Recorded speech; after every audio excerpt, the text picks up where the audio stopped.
आठवली। आपण सर्वजण शिवछत्रपती यांची मावळे आहोत, हीच भावना या क्षणी माझ्या मनात आहे।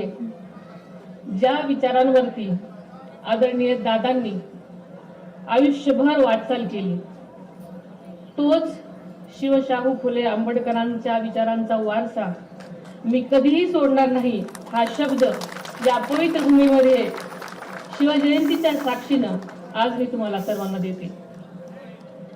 गेल्या अनेक वर्षापासून शिवजन्म सोहळ्याचा आदरणीय दादांनी अत्यंत श्रद्धेने आणि निष्ठेनं उपस्थित राहत असत। शिवनेरी किल्ला शिवभूमी त्यांच्यासाठी केवळ ऐतिहासिक स्थळ नव्हतं, तर ते त्यांच्या विचाराचं आणि कार्याचं प्रेरणास्थान होतं।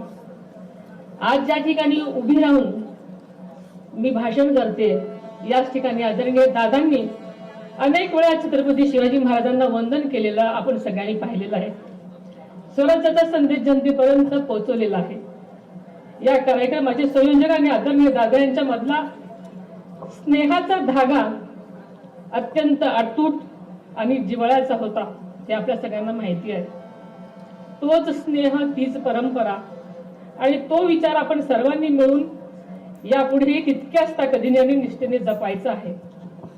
आदरणीय दादांना या पवित्र शिवनेरी किल्ल्याविषयी केवळ जिव्हाळाच नव्हता, तर या शिव जन्मभूमीचे सौंदर्य वाढावं, तिचा ऐतिहासिक वारसा जपला जावा आणि भावी पिढ्यांना अभिमानाने दाखवता यावा, यासाठी त्यांनी सातत्याने आटोकाट प्रयत्न केलेले आपल्या सर्वांच्या समोर आहेत।